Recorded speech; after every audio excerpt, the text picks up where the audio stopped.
नमस्कार। जी हाँ दोस्तों, योगी सरकार ने कर दिए हैं 4 बड़े बदलाव। इन लोगों के खाते में आ सकते हैं 5-5 हजार रुपए। साथ ही साथ ई श्रम कार्ड धारकों को लेकर यूपी में कर दिए हैं 4 बड़े नए नियम लागू। जी हाँ, अगर आप भी यूपी के रहने वाले हैं तो आप सबके लिए बहुत ही बड़ी खुशखबरी सामने आ रही है।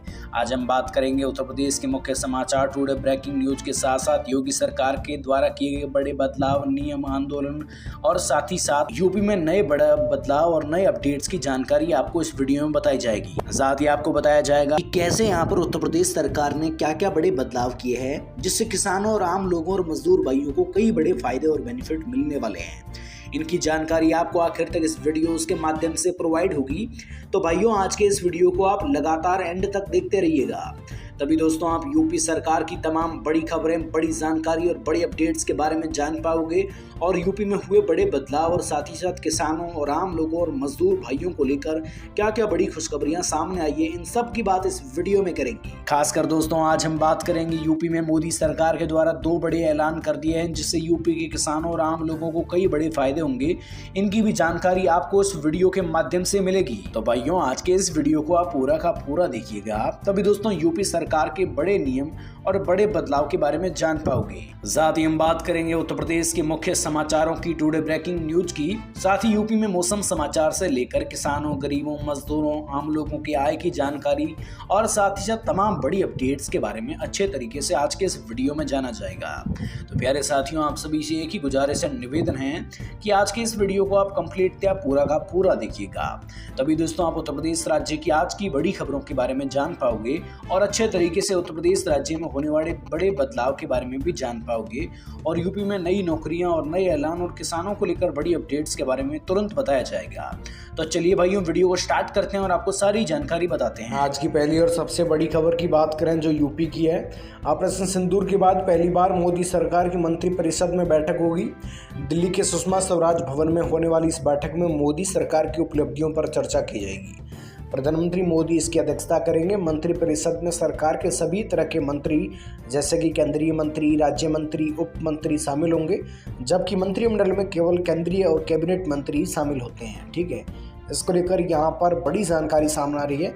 आगे बढ़ते हैं। उत्तर प्रदेश के 4 जिलों में बारिश, 49 जगहों पर गरज चमक के साथ अलर्ट जारी किया है। जी हाँ दोस्तों, आपको बता दिया जाए कि मौसम विभाग ने आज यूपी के सहारनपुर, शामली, मुजफ्फरनगर, बिजनौर में भारी बारिश का अलर्ट जारी किया है। इसके अलावा बांदा, चित्रकूट, कौशाम्बी, प्रयागराज, फतेहपुर, सोनभद्र, मिर्जापुर और भदोही, गोरखपुर, संत कबीर नगर, बस्ती, कुशीनगर, गोंडा, बलरामपुर, लखनऊ, बाराबंकी, अयोध्या, अम्बेडकर नगर, अमेठी, सुल्तानपुर समेत 49 जिलों में गरज चमक और बिजली गिरने का अलर्ट जारी किया है। इन जिलों में हल्की बारिश भी हो सकती है। ठीक है ना। आगे बढ़ते हैं एक और बड़ी जानकारी और बड़ी खबर की। जी हाँ दोस्तों, बड़ी जानकारी की बात करें तो प्रधानमंत्री मोदी करेंगे एक पेड़ माँ के नाम अभियान की शुरुआत। प्रधानमंत्री मोदी विश्व पर्यावरण दिवस के मौके पर एक पेड़ एक माँ के नाम का अभियान की शुरुआत करेंगे। इसी दिन प्रधानमंत्री मोदी अरावली ग्रीन वैली परियोजना का भी शुभारंभ करेंगे। इस मौके पर दिल्ली, हरियाणा, राजस्थान, गुजरात के सीएम शामिल होंगे। बता दें कि मोदी पहली बार इस अभियान की शुरुआत करेंगे और इस अभियान को आगे बढ़ाया जाएगा।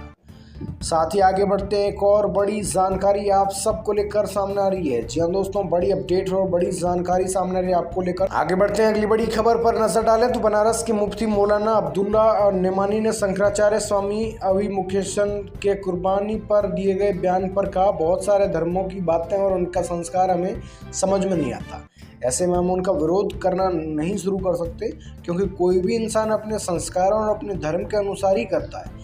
इस प्रकार इस्लाम में जो भी होता है वो अल्लाह और रसूल के कहे अनुसार हो रहा है और इसमें कुर्बानी भी शामिल है। इसको लेकर यहाँ पर शंकराचार्य के बयान पर बनारसी के मुफ्ती का पलटवार यहाँ पर दिया गया। आगे बढ़ते हैं, एक और बड़ी और अहम अपडेट्स आप सबको लेकर। जी हाँ दोस्तों, बड़ी जानकारी आपको लेकर सामने आ रही है। अगर आप लोग वाकई में, कहने का मतलब है, किस तरह की जानकारी जानना चाहते हैं तो वीडियो को एंड तक पूरा का पूरा देखना। ठीक है ना।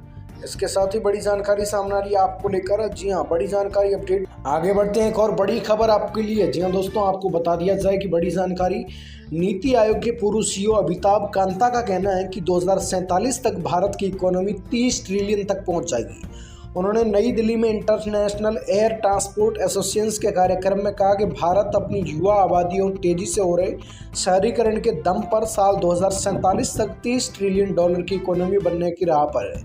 पश्चिमी देश तेजी से बूढ़े हो रहे हैं और जापान और चीन पहले से ही बूढ़े हो चुके हैं, जबकि भारत युवा है, इसको लेकर कहा है इन्होंने। आगे बढ़ते हैं अगली बड़ी खबर पर। जी हाँ दोस्तों, योगी सरकार ने लखनऊ, आगरा, गोरखपुर, मुरादाबाद, कुशीनगर, रायबरेली के जिला चिकित्सालयों में सीटी स्कैन जांच पर लगाए गए यूजर चार्जेज की व्यवस्था को समाप्त कर दिया है। अब इन जिलों के मरीजों को भी सीटी स्कैन जांच की सुविधा और अन्य जिलों की तरह निःशुल्क मिलेगी। इस आदेश के साथ ही प्रदेश के सभी जिलों के जिला चिकित्सालयों में सीटी स्कैन जांच की सुविधा निःशुल्क हो गई है। ठीक है ना, एक बहुत ही बड़ी जानकारी यहाँ पर सामने आ रही है।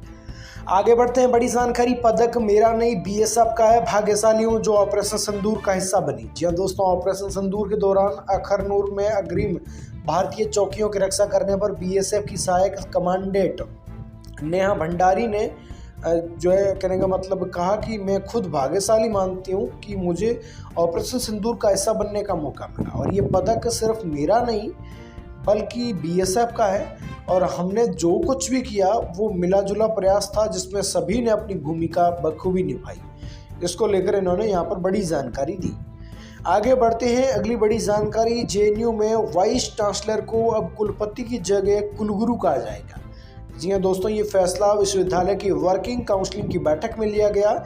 ऐसा वाइस चांसलर की पोस्ट को जेंडर न्यूट्रल बनाने के लिए किया गया है। अब डिग्री और अन्य सर्टिफिकेट्स में कुलपति की बजाय कुलगुरु का इस्तेमाल किया जाएगा। बता दें कि प्रोफेसर शांतिश्री गुलपुटी पंडित यूनिवर्सिटी की मौजूदा कुलपति है। ठीक है ना, तो बहुत ही बड़ी अपडेट्स यहाँ पर सामने आ रही है आप सबको लेकर। जी हाँ, आपको बता दें। आगे बढ़ते हैं। एक और बड़ी अपडेट्स और बड़ी जानकारी के बारे में। हिंदुओं को चिढ़ाने के लिए कुछ मुसलमान बकरी ईद से पहले बढ़ के शंकराचार्य हैं। जी हाँ दोस्तों, यूपी में बकरी ईद को लेकर विवाद बढ़ने लगा। इस मामले को लेकर अब शंकराचार्य स्वामी अभिमुक्तेश्वर सरस्वती ने आरोप लगाया कि कुछ मुस्लिम हिंदुओं को उकसाने के लिए गाय की बलि देते हैं। उन्होंने चेतावनी दी कि इसके गंभीर परिणाम होंगे। उन्होंने पुलिस प्रशासन से अपील की है कि गाय की बलि को रोका जाए। इसका मतलब है कि अगर खुले में गौ हत्या होती है तो इससे समाज में तनाव बढ़ सकता है। इसको लेकर यहाँ पर शंकराचार्य ने बड़ी जानकारी दी और बड़ी बात यहाँ पर कही। आगे बढ़ते हैं। एक और बड़ी अपडेट्स और बड़ी जानकारी के बारे में जो आपको लेकर बहुत ही ज़्यादा काम की है। जी हाँ, आपको बता दें कि देश में कोरोना के केस 4000 पार। देश में कोरोना का ग्राफ तेजी से ऊपर आ रहा है। देश में कोरोना के एक्टिव केसों की संख्या 4026 पहुंच गई है, जबकि 38 कोरोना पेशेंट्स की मौत हो चुकी है। केरल में सबसे ज़्यादा 1416 केस है, जबकि महाराष्ट्र में 494 सक्रिय मामले हैं। हालांकि राहत की बात यह है कि डॉक्टर्स का कहना है कि कोरोना के बढ़ते मामले की चिंता का विषय नहीं है, क्योंकि किसी भी मरीज का कोई भी गंभीर समस्या नहीं होती है इस कोरोना से।